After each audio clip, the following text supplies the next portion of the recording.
In today's episode, we discuss a beloved hypercoaster that helped its park recover from controversy and scandal. Welcome to Airtime Traveler.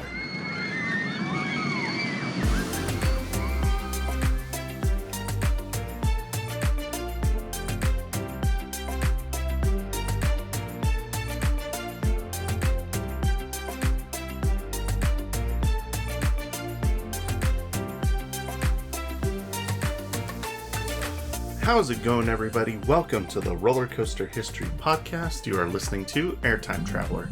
My name is Nathan Grace, and as always, I'm joined by my wife and lovely co-host. Hey, I'm Haley Grace. And thank you for tuning in to this episode of the podcast. How are you doing? Good. You let me take a nap before we started, so I'm feeling. We're doing great. Yeah. It's been a long day, you know. That's just par for the course for us, so. Yeah. Not as long of a day as yesterday was, though. Yesterday was something else. It was like one of those days that, like, you know, if just you know everything. that book, like, you know, Alexander and the Terrible, Horrible, No Good, Very Bad Day. That's kind of how I felt yesterday. That was yesterday. It was like just one thing after another. So. And it was even like. Even it got to the point, like, the littlest things, like, just went wrong. And it's like, seriously?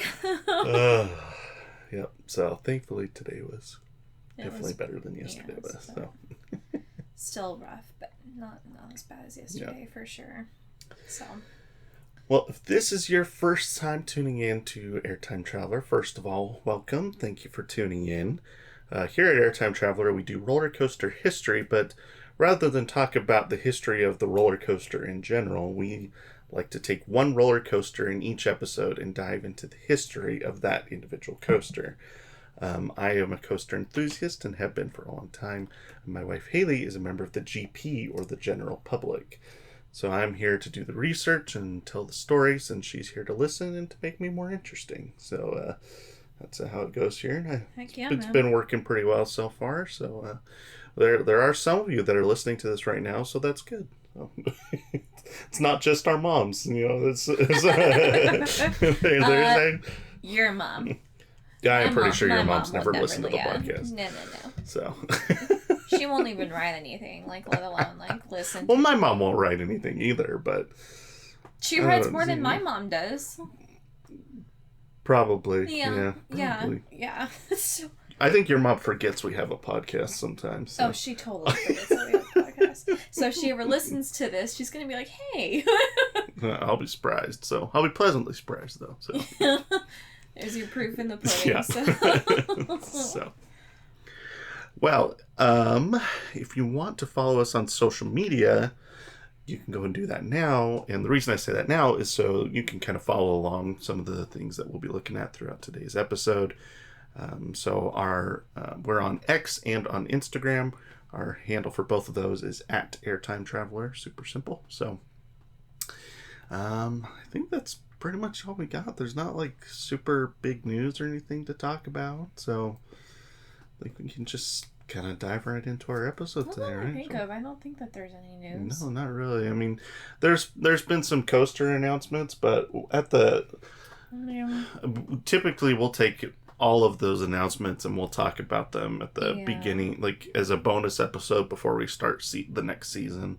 True. We'll kind of do a preview of all the new coasters coming in 2025. There's just so many. It's hard to like keep, bringing it up over and over and over again. Yeah, so it's good to just kind of like take that and be like... We can just say that Six Flags Great America announced something this week. Six Flags New England announced something recently. Yeah. So there's been some cool stuff that's been announced. And we went over D23, but that's a... Yeah, that kind of fit more in line with Disney, and also those we don't know when they're going to open. Where some of these other ones we know they're opening next year, so that's kind of a different story. So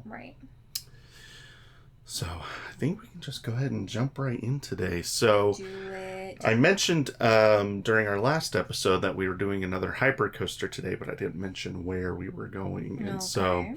We're going to SeaWorld Orlando for our very first SeaWorld episode today. Hey. So welcome SeaWorld to the lineup. It's a very, very fun always to go to a new park and kind of broaden our horizons. So we've done so many Cedar Fair episodes just because that's the chain that we have the most experience with. But yeah, I mean, I think it's wise to explain why we had one year for Christmas. I bought when I was Nathan. kind of starting to get into Yeah, this was like this hobby, she bought me the Cedar Fair Platinum Pass, and so since we had it for 1 year, it was like, okay, let's knock out as many of these as we can. And right. so Right. And I ended up fun. going to 5.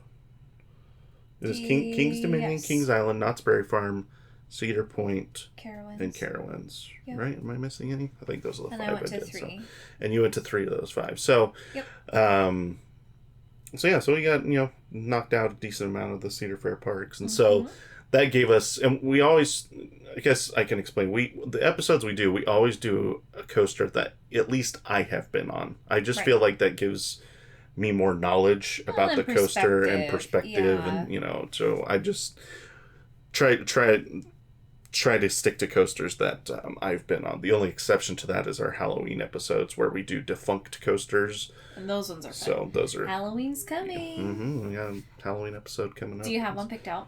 I do. I have an episode picked out for all Halloween. All right. So. Bum, bum, bum. Yeah. So, but yeah, so we did a lot of Cedar Fair in season 1, season 2, and I feel like this year we've kind of started to... Well, with the new passes for the Six Flags and whatever... Well, it's just all Six Flags now. I know, but that's what's the official term for it? Six Flags and Six Flags Legacy, Six Flags Legacy, yes, Six Flags, and Legacy Cedar Fair. So they're all Six Flags now, but it's one pass that gets you into what used to be just Six Flags and what used to be Cedar Fair, and so you get into like 30, 40 parks with one pass, and so we're planning on going to Six Flags Magic Mountain next year, potentially another trip to Knott's Berry Farm. We'll see. And then there's also some other Six Flags parks that are pretty close that we've just never been to because it just didn't work out. And if we have the pass, might as well, day trip up to Six Flags St. Louis, maybe over to Frontier City, So there's a lot of things that we're talking about potential next year, and it just kind of depends on finances and how much time we have and... kids and all that. So it's getting harder because like the kids are starting to like get to an age that it's like they're not free anymore. Well, they're not free, but then like they also like have a mind of their own, especially like Parker. Like, I want to go and do this. I want to go and do this. I want to go and do this. And because when he was like a baby, we could just go pop somewhere him in a stroller, and he doesn't ride any rides. We just do what we want, and then we'll still have to do parent swap, But now he sees, all the Planet Snoopy stuff, and he's like, so I'm like, okay, you go. It takes more time. So, which, I mean, that's what happened when we went to SeaWorld Orlando, like we're talking about today. I think I only got on 4 coasters that day. You did get sick. Part of that's because I wasn't feeling well, but part of it was because we were trying to keep him entertained in Sesame Street Land too. Oh my gosh, that's Sesame Street Land. So. Yeah, that I swear I knew that part of the park inside and out by the time we left because he just would not leave. It was so funny. So that's all to say. It's nice to add new parks to our repertoire when we get a chance to do so. So I'm excited to do SeaWorld Orlando for the first time today. I think park nannies need to be a thing. Park nannies? Yes. They have them in Disney and Universal, but I'm like, everywhere needs to have park nannies. Yeah. Yes. It'd be expensive. That's going to be my new role in life. Yeah. I'm going to be a park nanny. Oh, that sounds exhausting. Yes, actually it does. Never mind. I'm never going to be a park nanny. All right, so if you know your hypercoasters and you know SeaWorld Orlando, you know that today we are talking about Mako at SeaWorld Orlando. So Haley only got to ride 2 coasters while we were at SeaWorld. Thank you, my child. And I got to do 4. So I purposely picked one that both of us had a chance to ride that day. Yep. And so that is why we're talking Mako today. The other one that we both got to do was Pipeline, which doesn't have a whole lot of history because it's brand new. So it was fun. It was a great ride, though. Very fun. So we did have a SeaWorld Orlando trip report. If you want to hear some of our thoughts about the park, you can go back and listen to that. But Our trip reports are pretty fun to listen to, I feel like. Yeah, I feel like we get some people that tune into the trip reports more so than the episodes, which is kind of fun. So. All right, Mako opened in 2016 at SeaWorld Orlando. Estimated cost of $20 million. That's, whoa. Yeah, so, well, Diamondback a couple weeks ago was $22 million. So these hypercoasters, they're expensive. They're expensive. They're so pricey. So 4,760 feet long, 200 feet tall, with a top speed of 73 miles per hour. Average wait time this year has been 14 minutes, which is not bad at all. Really short. To be fair, when we went, we walked on to Mako. From at least I did. You went right after me. It was the first ride, though. It was the first ride of the day, so Yeah, no, people were not really. I don't know. But they were running 2 trains, and it's towards the back of the park, and so. Typically at the beginning of the day, it's a pretty good time to go ride Mako. But has pretty good capacity, too, so I wouldn't be surprised if it doesn't have that long of a wait. Why didn't we go on again? That would have been fun. Well, just because I wasn't feeling well, and that's true. I don't know. It was a weird day. It was a weird day. Weird coaster day. Yeah, we'll have to get back at some point, so. Yep. The Coaster Bot rankings, it ranks at number 25 in the country, which is impressive. That's really high. That's really high. So, ranks below coasters such as Sky Rush at Hershey Park, Phantom's Revenge at Kennywood, and Superman the Ride at Six Flags New England. It ranks ahead of coasters such as Goliath at Six Flags Over Georgia, Diamondback at Kings Island, and Nitro at Six Flags Great Adventure. It's actually the highest ranked B&M hypercoaster in the country. Okay. So some of those other ones I just mentioned, like Sky Rush, Phantom's Revenge, and Superman the Ride, those are also hypercoasters, but 2 of those are Intamins, and 1 of them is Morgan. So this is the highest rated B&M coaster in the country, which is kind of interesting. So that is interesting. Yeah. I never... Yeah. That's cool. So the other B&M, remind me what. So the other ones you've been on would be Diamondback at Kings Island and Candemonium at Hershey Park. Okay. So, I could rank it higher than those 2. Oh, yeah? Yeah. So. Okay. I dig it. Yeah, I'm trying to think. I think because the other one I've been on was at Carowinds, and you weren't with me for that, so that makes sense. At SeaWorld Orlando... What about you, since you've been on the other one?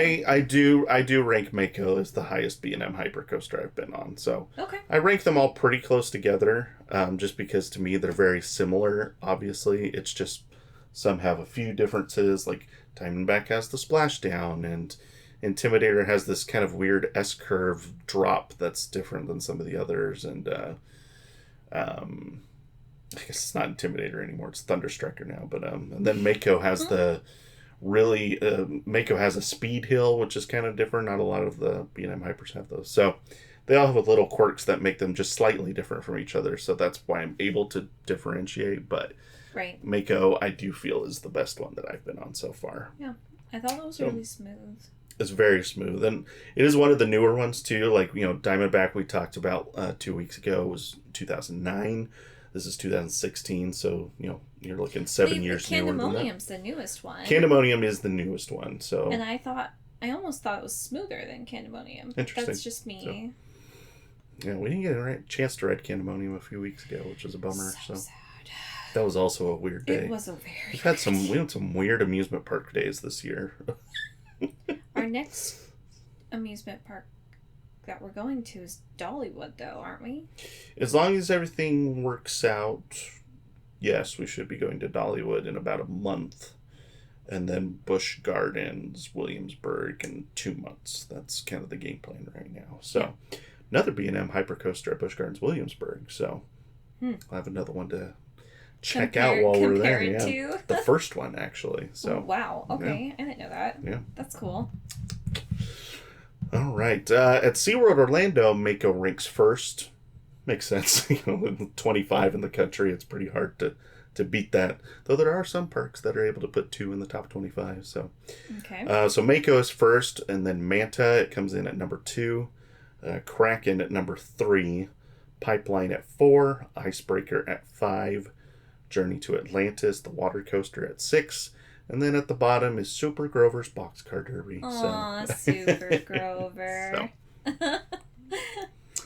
Review of the name. I think it's a solid name for a coaster. I think I love the theming behind obviously the water. SeaWorld, they theme everything to, well, almost everything to aquatic animals. Right. And so I think Mako, Manta, Kraken, I think are all very solid names. So right.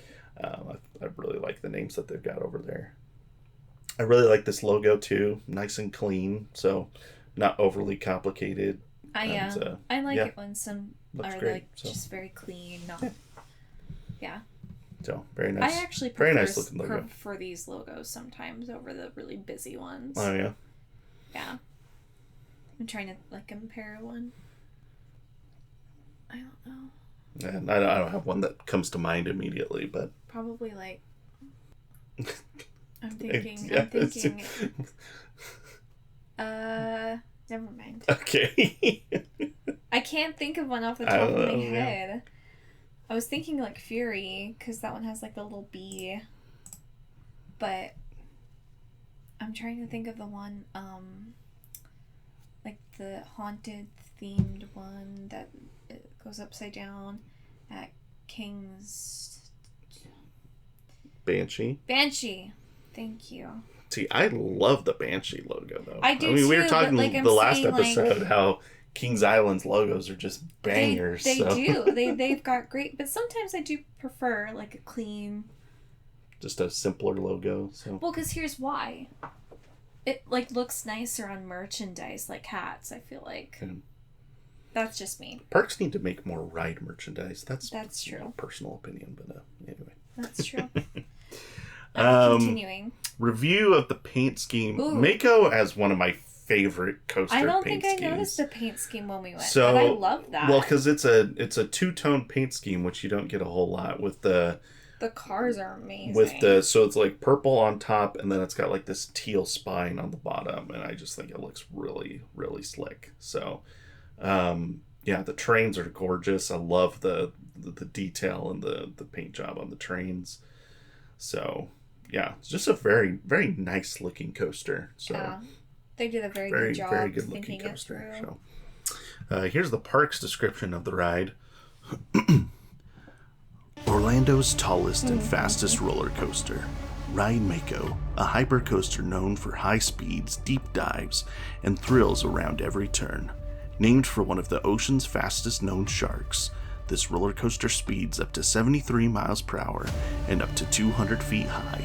Surge through shipwreck Reef on Orlando's tallest and fastest roller coaster. You need to do the bit of a the Jaws theme behind that. Yeah. Damn it. That's Universal though. Universal's got Jaws. I know, but it's still funny. That was a bit of a tongue twister there. Shipwreck Reef. Say that 5 times got a little tongue tied as I was saying that. Yeah. Customer reviews. Oh boy. Yeah, everyone's favorite, right? I hope it's everyone's favorite. It's our favorite. So, has 4.9 out of 5 stars on Google. So very, very high praise on Google. I think that's our highest so far this season. So here's 5 stars. In love with Mako. Smooth, quick-paced, and lots of airtime. It's comfortable to sit in and will give you an amazing out-of-your-seat experience. So, there you go. Here's 5 stars. This ride is intense, only in a good way. Very lit for a hypercoaster. And then like 4 fire emojis. You think that's a... Very lit. That's a very enthusiastic... enthusiastic... way of putting it, yeah. Enthusiast. Enthusiastic enthusiast? Yes. Well, that is the root word, so... Here's another 5-star. Very fun experience. There's some pressure on your face. So if you don't like that, I don't recommend this ride for you. Also, if you go on it, remember to pose for the camera. Right. I like that. I've never heard of it referred to as pressure on your face. I think it's on your face. Wind in your face, I think is what we're going for here. I mean, so much wind, it puts pressure on your face. I guess so. 4 stars. Mako probably Mako's the list of top roller coasters I've ridden. Oh my, of course you put that one in. Well, this is funny. I know, that was a pretty bad joke attempt. Roller coasters are known to be adrenaline rush inducers, but Mako is one of the very few coasters I've been on that actually makes me genuinely terrified with joy. It is a thing, trust me. Okay. The tummy ticklers on this ride are insane. Okay. I feel like we've heard this before. Is this the same person? I personally don't remember any tummy ticklers on this ride. I get this visual image of like these hands reaching out and just like... I swear we've heard this description before, though. It does sound familiar. I have no idea where we've heard that before, but... I swear we've read another... Maybe person. It was the same person. That's what I'm saying. Someone like totally used the same way to describe... Okay. The little hands tickling your teeth. The coaster goes grosses fast. Me out, I'm not gonna lie. The coaster goes fast, but not as fast feeling as some I've been on. I'm not quite sure what it is about this one. It's a very windy ride as well, much more than even the average coaster. Every time I've ridden, I have tears streaming down my face by the end because of the wind. I'm not crying, I promise. I have that every time. Is that a normal thing? On fast coasters, I'll get that, yeah. Especially if it's like windy, and hyper coasters in general, I feel like do that to me, so... There's sometimes it gets so bad that I can't even see it right in front of me. Here's some bad reviews. 1 star, don't go on it. Oh. It was a horrible experience. My friend forced me to go, and then we both blacked out and almost fell off because the restraints were so unsafe. I saw so many reviews of people freaking out over the restraints because this has just those typical B&M clamshell restraints, and there's no seatbelt. And so, like, if you're a coaster enthusiast, you know, like, that's perfectly safe. You've been on B&M Hypers before, you know they're fine. But, like, some people in the general public, like, it freaks them out only having a lap bar on a coaster this big. And so, there were lots of 1-star reviews that were like, it's not safe, it freaks me out, I didn't feel secure, like, lots of stuff like that, which is just kind of fascinating. So, if you're not a coaster enthusiast and you're listening to this, if it was not safe, they wouldn't be letting you ride it. There's dozens of coasters across the country and the world that have those same restraints, and nobody, they're all safe. Like, nobody, if people were falling out, they would obviously change it, and nobody's falling out, so. That's part of the ride experience, I feel and that's the thing, like, if it freaks you out being up and out of your seat and you just don't like that feeling, okay, I get it, that's fine. People can have their tastes and opinions, but if you don't like it because you think you're unsafe, that's not the case. You're perfectly safe. That's fine. So, but if you just don't like that feeling, that's a different thing. So, here's 3 stars.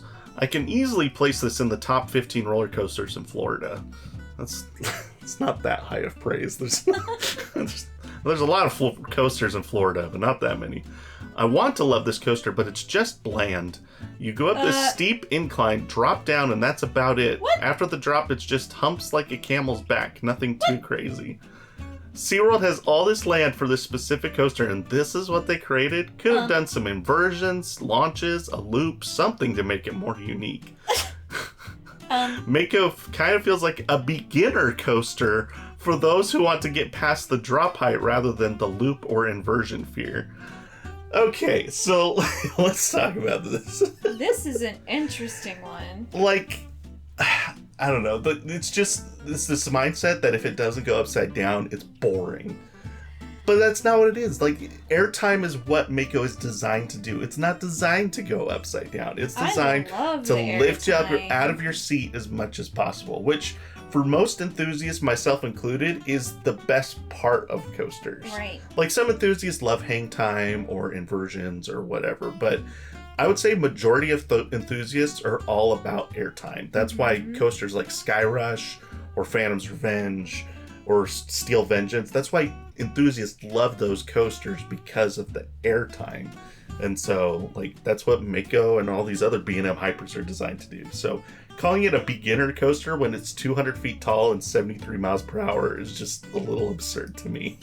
No, it's not absurd. It's very opinionated. Like, yes, that is. Maybe you feel it's a beginner coaster for you, but other people would never general even. Public says it is not. Yeah. Like this is definitely not something I would want my child to ride as one of his first big coasters. No, yeah. If that makes sense. Well, like it's so fascinating because listen to this. Here's another one. 3 stars. SeaWorld could have spent this money better. I mean, Mako only has 7 drops. Oh, only 7 drops. That's a lot of drops. That's a lot. That's a lot. Goes in basically the same direction and seems like it's going in a straight line the entire time.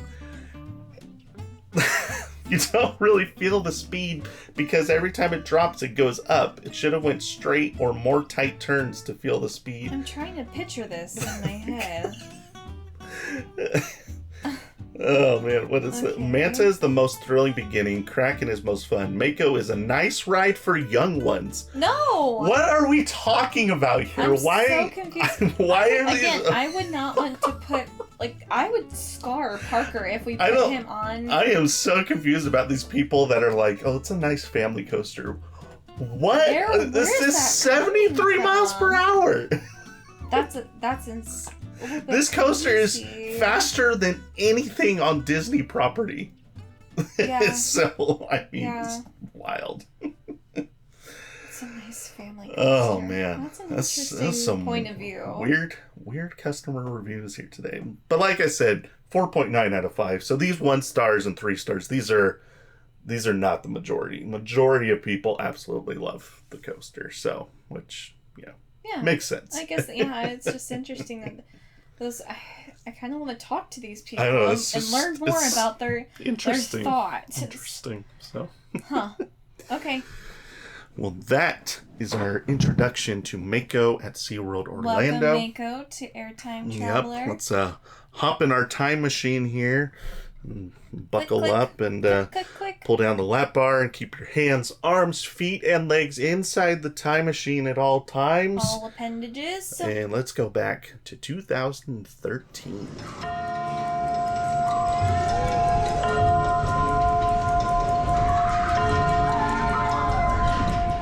All right. Well, that was a short trip, but only went back in time 11 years this time. So. That's long for some people. I mean, yeah, but we've gone back to like the early 1900s for some episodes, so that's a big difference. So.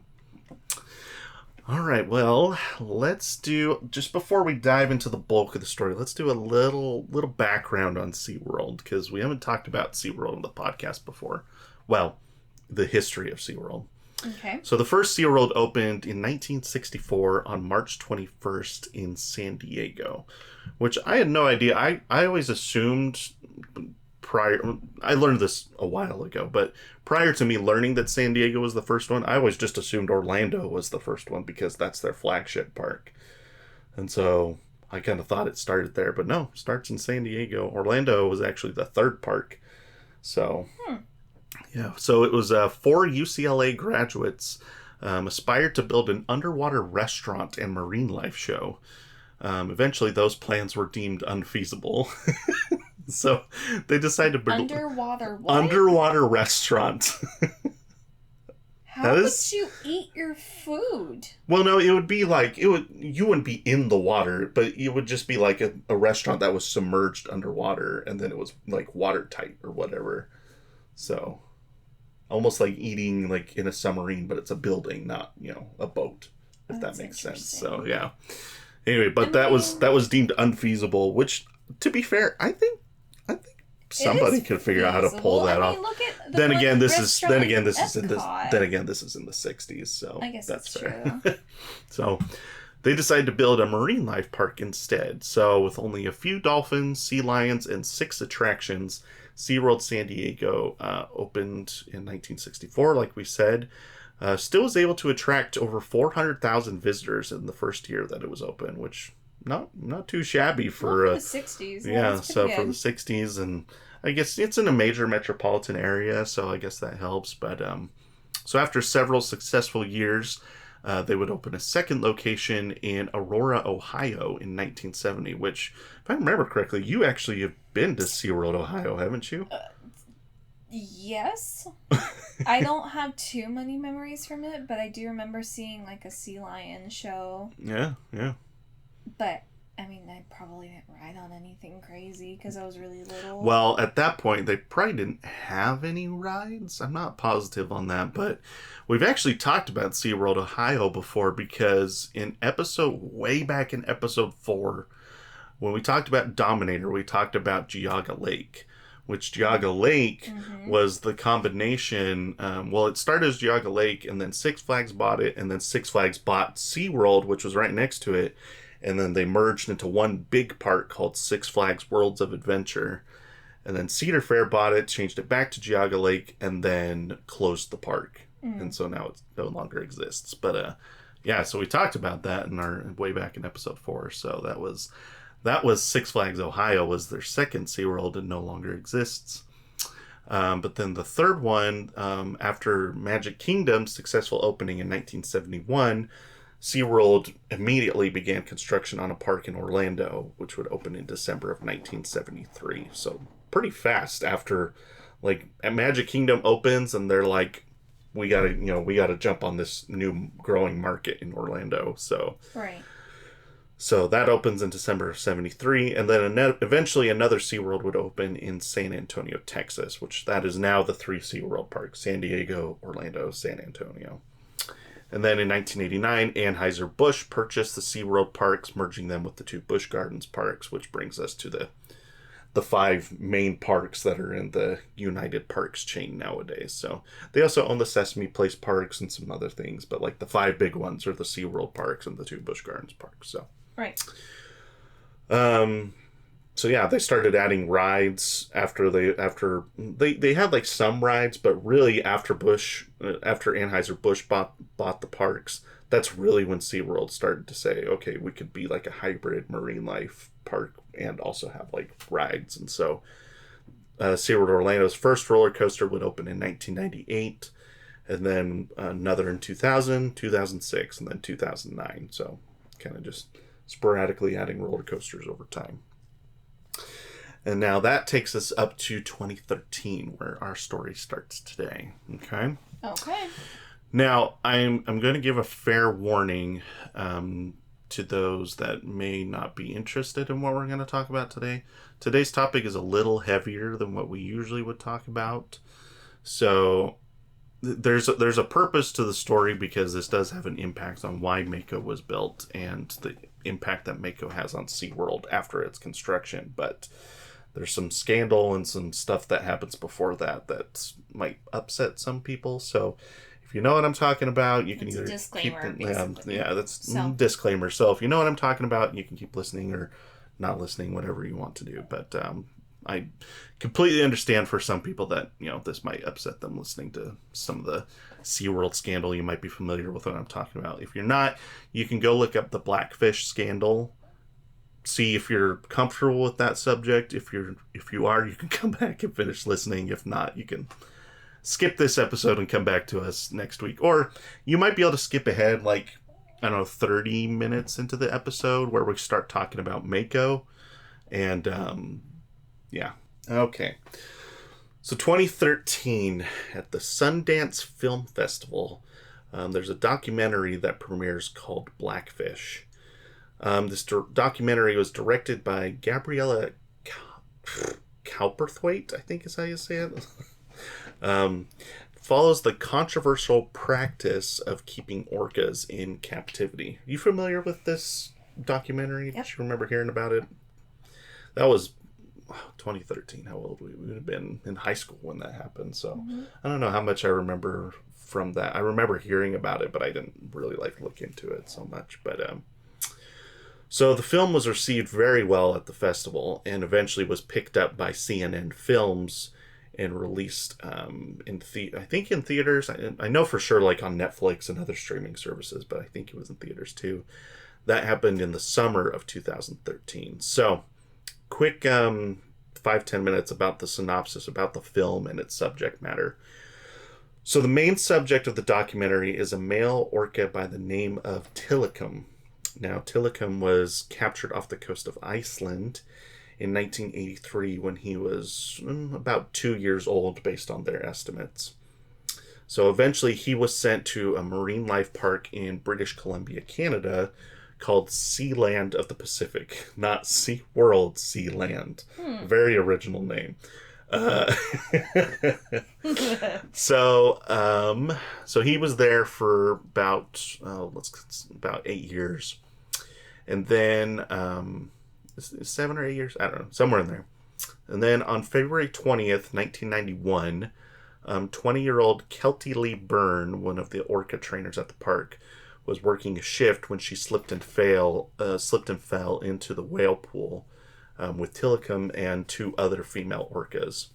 And according to reports, one of the orcas grabbed her by the foot and dragged her under the water. All the rescue attempts were thwarted by the three orcas, and she eventually drowned.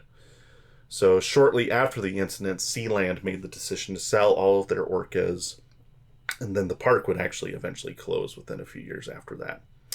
Now, Tilikum was sold to SeaWorld Orlando in January of 1992 after this incident. When Tilikum arrived at the park, he was by far the largest animal on property. So, not only that, from what I understand, he was the largest orca in captivity at the time at 22 and a half feet long and 12,500 pounds. Just massive. So, he would eventually become one of the stars of the park's One Ocean show in Shamu Stadium there at Shamu? I don't remember how you say that. I think it's Shamu. There at SeaWorld Orlando.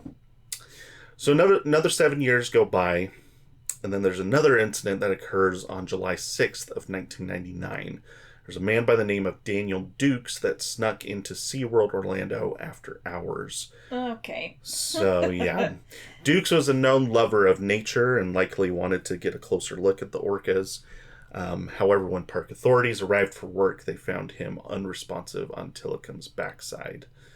After he was pulled from the pool, he was declared deceased. So, the incident was largely ignored by SeaWorld officials and law enforcement because it was deemed an accident that occurred because of irresponsible behavior. So, I mean, which is fair, fair. I mean, obviously it's there are rules for a reason. Yeah, it's very sad, and don't want something like that to happen. But I mean, it's kind of like the Kings Island incident like a month ago. That's like, I'm very sad. Prayers to the family. But understand that these rules exist for a reason. They're for people's safety. So, yeah. So 10 years later, February of 2010, this is where things kind of come to a head. Dawn Brancho, very, very famous orca trainer at SeaWorld Orlando. She was kind of the face of SeaWorld, so to speak. A lot of people knew her. She had been working with the orcas for 15 years at that point. Yep. And she'd been working for SeaWorld even before that too. So she was just an orca trainer for 15 years at that point. So long-time SeaWorld Orlando employee. So on February 24th, 2010, they had just finished a show which I think was called Dine with Shamu or something like that. It was basically a very small event, like a kind of a VIP event where you could have dinner while watching one of the orca shows. Yep. So the show was over, but Brancho was working with Tilikum just to kind of, I think they have like a post-show routine to like calm them down and, give them treats or whatever. I don't know, something like that. I think they rub them down, stuff like that. And for some reason on this day, Tilikum grabbed Brancho and pulled her into the water. Employees desperately tried to use nets and food to distract him, but to no avail. After 45 minutes, they were finally able to get him into a small medical pool where he calmed down and released her, but it was too late by that point. Other than the previous two incidents, which kind of happened one happened in a backstage area, and then the other one happened in the middle of the night while no one was there. This Right. was like right in front of the guests, and like some people even caught the incident on their phones. Like it was a bad deal. Kind of awakened a national controversy surrounding orcas and other marine animals in captivity. Right. And so, following the incident, OSHA would get involved and would investigate the incident, found SeaWorld negligent in several areas, and formally banned orca trainers from entering the water with orcas after that. Which, personally, Was wise. I feel like that was a wise decision. Yeah. SeaWorld attempted to appeal all of OSHA's findings, but the judge ultimately sided with OSHA. So, that gives you an idea of kind of what was going on. So, yeah. And then just as the incident was beginning to kind of fade from the public's mind, Blackfish gets released. And now Blackfish pretty much takes all of this information and puts it into a documentary that is meant to condemn, like it's definitely anti what SeaWorld had been doing with the orcas to this point. It's very much condemning any captivity of orcas, showing evidence that orcas are more aggressive in captivity when in not, rather than not. To date, there's only 4 orca deaths that have ever been recorded, and all 4 of them were orcas that were in captivity. There's no record of anybody being killed by an orca in the wild. So, and then as we've just mentioned, 3 of those were from this one orca, Tilikum, that we've just been talking about, which is why he's kind of the focus of this documentary.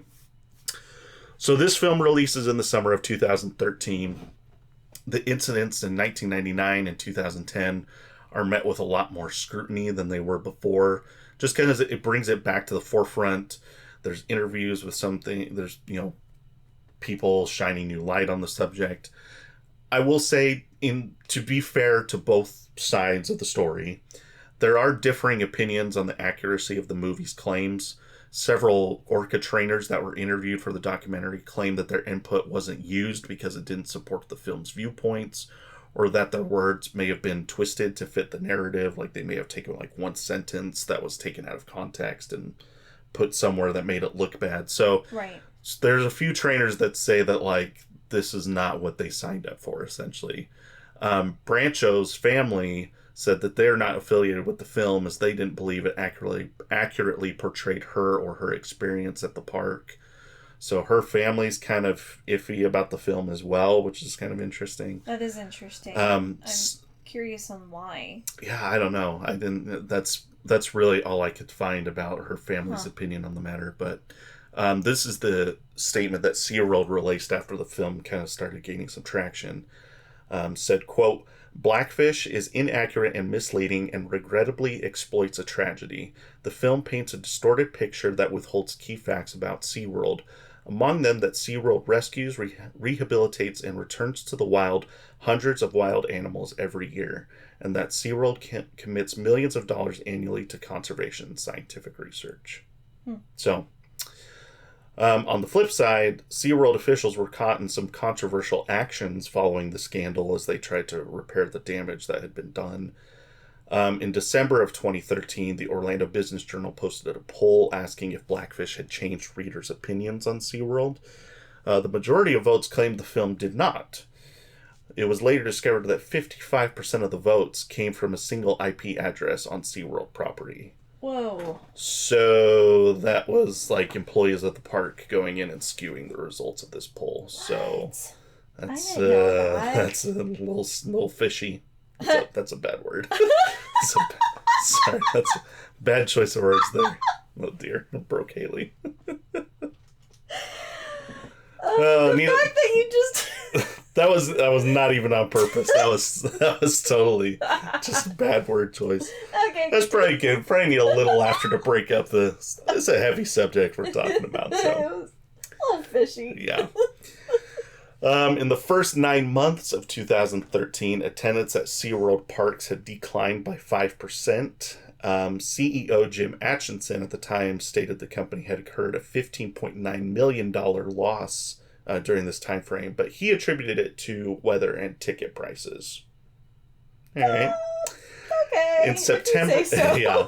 In September of 2014, SeaWorld investors required an investigation on whether chief officers had downplayed Blackfish's impact on the company's financial performance. By December, Atchison had resigned as the CEO and the company's stock value fell by 44%. Eventually, it was discovered that Atchison had sold SeaWorld stock in the first quarter of 2014 to hide some of the loss in revenue caused by Blackfish. Yeah. Oof. That's that's no good. Ended up paying over $5 million in federal charges against him. So that's Oof. So that's what I'm talking about. Like, there's these trainers on the one side that are like, yeah, they took my words out of context and like, this is not what I signed up for. But like SeaWorld's not squeaky clean over here either. They're like, some scandal and some hiding of, trust fund issues and like, yeah, this is this is just a mess. It's getting sketchy in here. Yeah, so finally, after just years of terrible publicity, SeaWorld announced in November of 2015 that all orca shows at the San Diego park would be removed, and they further announced in March of 2016 that they were ending their orca breeding program and were beginning to phase out all live performances with orcas. So my understanding is since then they haven't had they wouldn't breed any orcas. They probably do some rescue, like if there's some that are injured or whatever, they'll still take them in. But eventually all the orcas that have been bred in captivity will pass away. And at that point, I think orcas will just kind of go away from SeaWorld. And they already have at San Diego. I think San Diego they had to because I think do we know how old the orcas are at Orlando? I don't know for certain. I'll look it up. But they can live 30 to 50 years in captivity from some of my research. Blackfish actually disputes that, says that SeaWorld's orcas don't live as long as the ones that live in the wild. So that's another point that they make in the film. So SeaWorld San Antonio has 5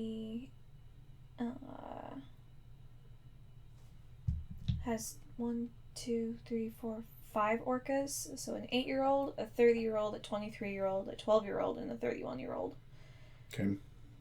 That 8-year-old checks out because that means it probably was born like around the time of this announcement, because that was 8 years ago. So that makes sense. SeaWorld San Diego has Corky, and it looks like he's the only one left. That makes sense, because San Diego doesn't do shows anymore. And SeaWorld Orlando has 5. But it does not say on here how old the ones at SeaWorld Orlando are. So. But anyways, there you go. So they have 5 left. So who knows how long it'll be until... So it sounds like they have 11 total in the SeaWorld chain. Yeah, so who knows how long it'll be till it all gets completely phased out. I mean, the 8-year-old is really young, so... Yeah, so who knows? Huh. So yeah, in regards to the announcement, the company's statement said that society is changing and we're changing with it. So that's kind of the bulk of all the kind of the heavier stuff. So all right, we'll touch. Yeah, we'll touch on it a couple times throughout the rest of the episode, but not in depth like we just did. So what in the world does all of this have to do with Mako? Well, following the Blackfish scandal, SeaWorld officials were really in dire need of some positive publicity for the parks, especially so for SeaWorld Orlando, because that's where all of this happened. Right. So the only other, 2 of the incidents happened at SeaWorld Orlando, 1 happened at Sealand, that other park up in Canada. The only other incident happened at a kind of a sister park in Australia that's, anyway, it wasn't an actual SeaWorld park, but SeaWorld was kind of involved in helping them train their orcas. Anyway, so yeah, SeaWorld Orlando is really catching the bulk of a lot of this issue. The other parks are as well, obviously, but Orlando is where the actual incident happened. So officials made the important decision phasing out the orca breeding and the orca shows. this puts SeaWorld on like a completely different trajectory than they had been. Because I mean, the orca has been like the symbol of SeaWorld for as long as I can remember. Like Right. I remember going to SeaWorld San Diego when I was probably 10 or 11. And from what I remember from that day, this was before I really was riding roller coasters. I did eventually get on Journey to Atlantis while I was there. But what I remember most from that day was we got to pet the dolphins, and I remember going to the orca show. Mm-hmm. Like that was those are my biggest. The orca show in what's it called? At the SeaWorld Ohio. So like that's been their brand for forever, right? Right. And so it's a big change in direction for SeaWorld. So only a month after this announcement, SeaWorld Orlando began teasing a new roller coaster for the 2016 season. At the time, the only detail released was that the roller coaster would be 200 feet in height and would become the longest, tallest, and fastest roller coaster in the city of Orlando. So then on May 27th, 2015, SeaWorld Orlando announced Mako, a 200-foot, 73-mile-per-hour hypercoaster by B&M. The park already had a really good relationship with B&M because they had already worked with them for Kraken in 2000 and Manta in 2009, so already worked with them twice at this point. And now, while both of those coasters are highly regarded by enthusiasts, I think both of them are in the top 100 in the CoasterBot rankings right now. Mako was meant to be the park's new flagship coaster. Like this was going to be an enthusiast coaster. Yeah. Coaster would be part of a brand new section of the park called Shark Wreck Reef, the tongue twister I was struggling with earlier. The new area would include new shopping areas, a new restaurant, and a brand new shark habitat. So here's an announcement. We'll watch a announcement video for Mako here. Okay. I'll start in a second here. There we go. Deep below the surface, there lies a realm that is ruled by the fin. And if you could be one of them,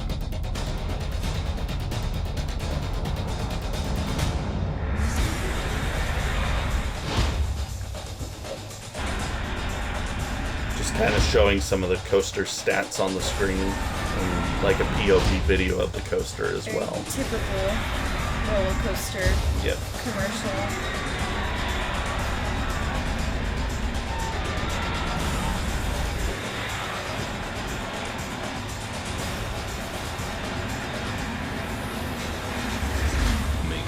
Inspired by one of the fastest sharks on the planet.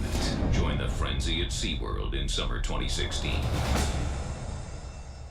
Good commercial. Yeah, not too shabby. So they had like an event at the park that they showed that video and then posted it after the fact. But so Mako, as you heard in there, is named after the Mako shark, which it's kind of interesting. Both of these, the description on the website and this announcement here says one of the fastest shark species in the world. But all of my research that I put together, from my understand, it's the fastest shark species in the world. So I don't know if maybe SeaWorld knows something that I don't. They would know, obviously. They would know better. They know their marine animals better than I do. But definitely one of the fastest sharks in the world with a recorded top speed of 46 miles per hour. So that's crazy fast. So imagine a shark coming at you at 46 miles per hour. No, that is scary, man. No, thank you. Mako shark is also an endangered species, especially because attempts at breeding the shark in captivity have been... It doesn't work because it's impossible to keep the shark alive outside of the wild.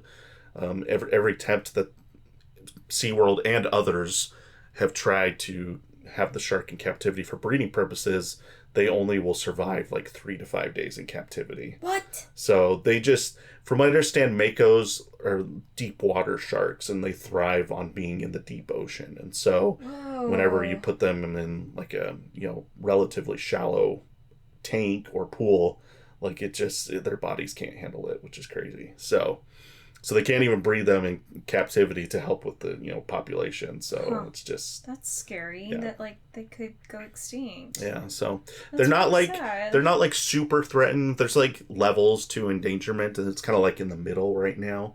Okay. So it's not horrible, but also, like... I think part of why they wanted to use the Mako is, like, for conservation efforts as well, so...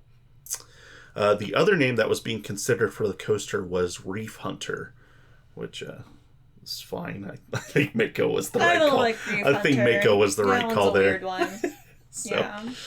On August 19th, 2015, track pieces began to arrive at the park, and construction began shortly thereafter. January 6th, they topped off the lift hill. First car was shipped and revealed on February 16th. And I think they posted like a picture of the train that day on their socials. March 15th, 2016, the last piece of track was put into place, and after a few months of testing, Mako would open to the public on June 10th, 2016, and continues to operate to this day. So here's I think we got a picture here of like an overhead view of Mako. Kind of. You can see some of it. I like that picture, though. Yeah, it was a good picture. Got Kraken in the foreground there as well. So, the ride experience is as follows. After leaving the station, the train makes a small right turn into the 200-foot lift hill. After reaching the top, it enters a 200-foot drop, reaching the top speed of 73 miles per hour. The train then traverses through a tall overbanked turn, hugging the side of the lake, and ascends a large camelback hill. After the hill, the track reverses direction through a hammerhead turn.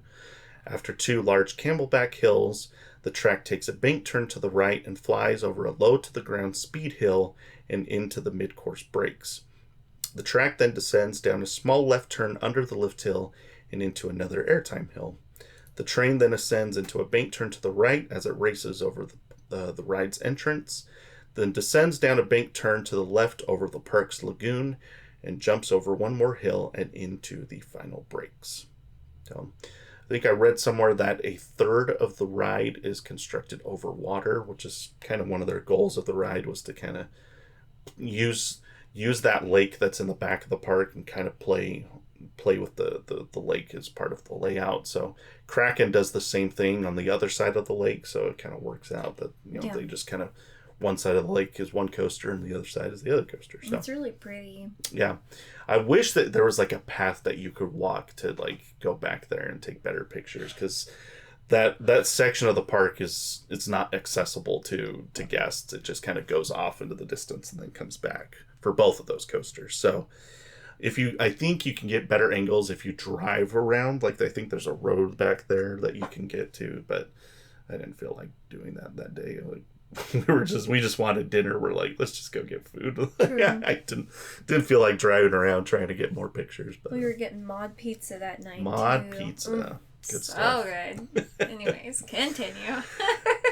As with all B&M hypers, the reception from enthusiasts in the GP was outstanding. So it was. I love this coaster. I don't think B&M hypers ever get a bad response. Some might get a less. Like Candemonium, a lot of people are saying, like, it's not one of the best ones, but it's not one of the worst ones. But it still is, like, 50-something in the CoasterBot rankings. It's still a top 100 coaster in the country. So, I mean, yeah, it's hard to have bad things to say about B&M Hypers. The station, which, I don't know how much you noticed this, because kids were being crazy, and we were just kind of trying to get on the ride as fast as possible so that we could drag the kid over to Sesame Street Place and calm him down. Yeah, he was having a hard time with his sensory issues at this point in time. So we talked about that in our Disney World trip report, but this was kind of the first day that we were testing things out. Yes. And some things he did okay with. Mako is really loud as it comes over the pathway right at the entrance there. Even with his sound canceling headphones, it was still quite loud, and he was not happy with that. He did not enjoy that. So he was having a full-blown meltdown while we're trying to get our rides on Mako as well. So it's true. But the station is designed to look like a pier, and then like cool. underneath is like all dark, and it's like you're underwater underneath, like as you're going back and forth underneath, and then it's like as you get to the station, you're coming up and out of the water and coming up on top of the pier. So kind of an interesting way they designed it. So it's cool. designed as if you're in the Mako's hunting grounds. Ooh, so.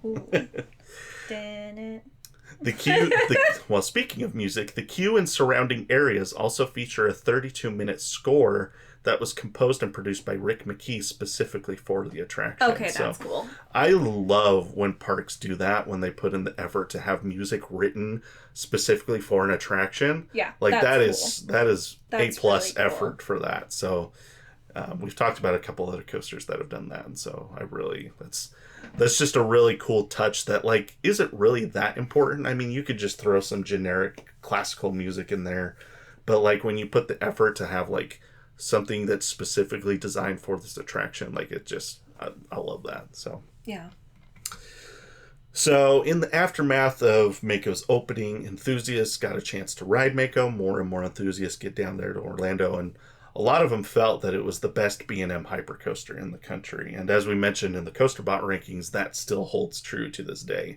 So it's pretty close to some of the others, like Diamondback gets a lot of praise, Nitro gets a lot of praise, but Mako is pretty consistently considered the best B&M hyper in the country. Despite the praise, though, it only finished third at the 2016 Golden Ticket Awards for Best New Ride. And that's because it faced heavy competition as it lost out to two RMC coasters. Storm Chaser at Kentucky Kingdom finished second, and then our season opener, Lightning Rod at Dollywood, took home the award in 2016. So, I mean, how are you going to beat Lightning Rod, man? I'm excited. Okay, I have not been on it, but if we go to Dollywood in a month, like we're planning on, and that'll be my first time trying the new Lightning Rod after the changes they made last year, so should be interesting. Yeah. So Mako would end up ranking 35th in the Steel Coaster category in the Golden Ticket Awards that year, but it's kind of steadily climbed since opening. It actually finished 17th last year, so I think as more people get on it and realize how good it is. But Mako has also been voted by USA Today readers as one of the top 10 coasters in the country. So that's even getting attention from the GP at that point. So, this is a very loved coaster by enthusiasts and the general public. So a lot of praise for Mako. That's great. Now, while Mako has received... Oh, sorry. This is one more stat here from the CoasterBot rankings. As I mentioned, it's number 25 in the country, number 53 in the world rankings in the CoasterBot rankings. That's impressive. So, very impressive. Almost top 50 in the world is an impressive accolade there. So, and while Mako has received all kinds of praise, the impact it's made at SeaWorld in particular has been even more interesting, in my opinion.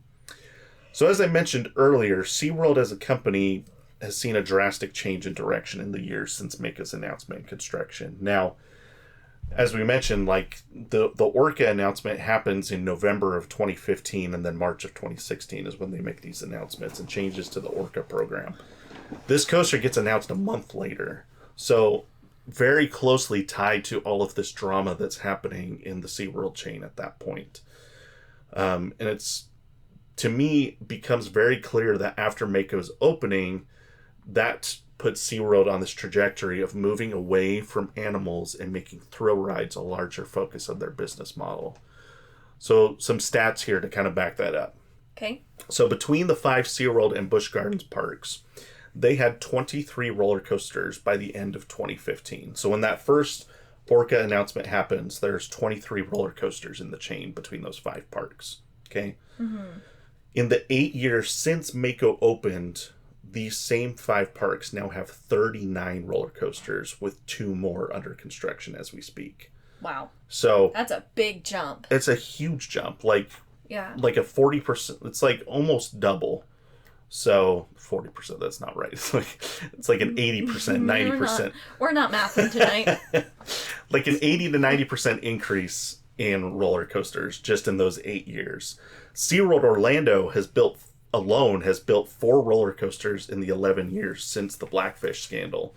Mako in 2016, and then 3 roller coasters in the last 3 years. So they're cranking them out.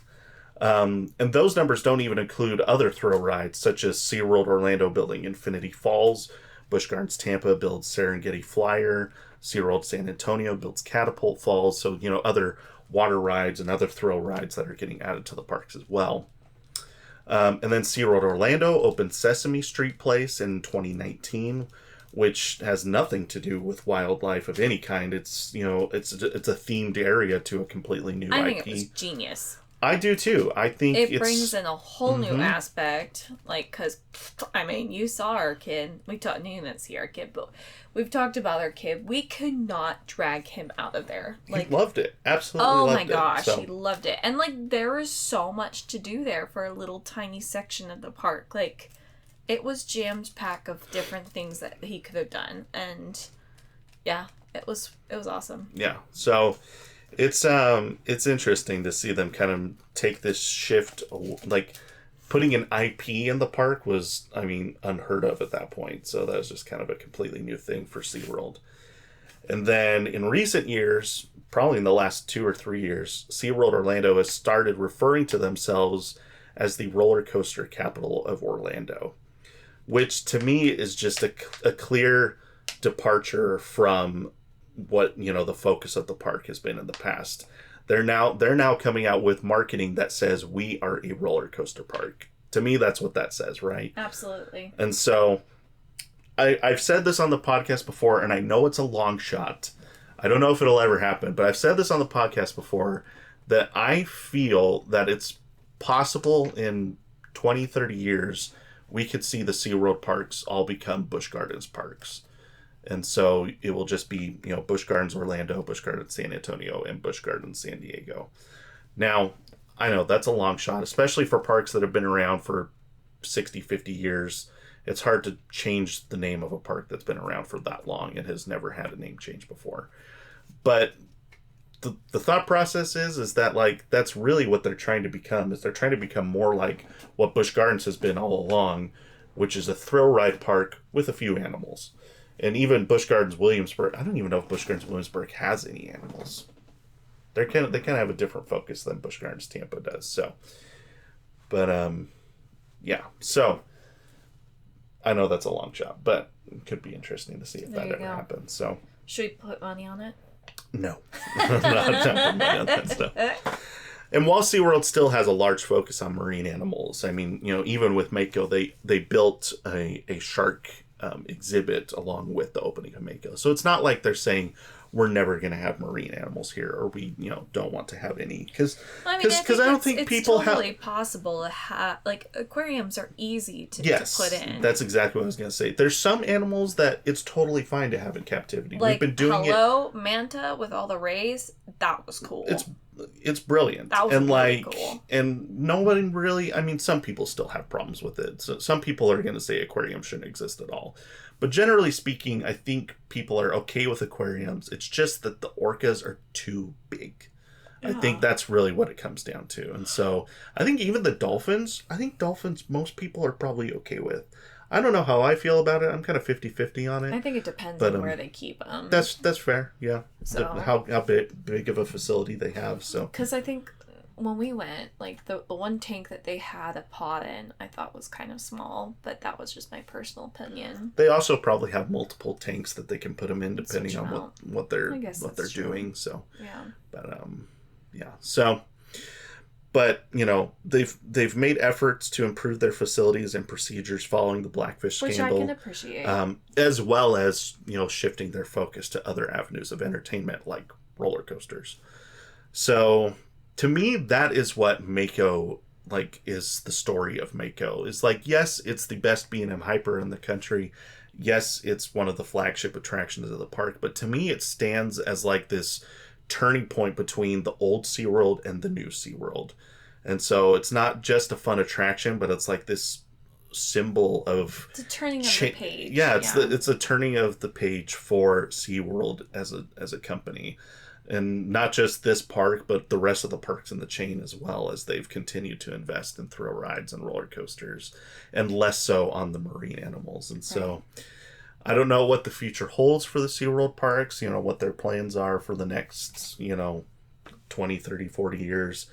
But I think Mako really opened the door for them to say, we can be a thrill ride park. We don't have to be tied down to the Orca program. Like there's life at SeaWorld beyond what has been their symbol for, so long. And so that to me is the history and the story of Mako at SeaWorld Orlando.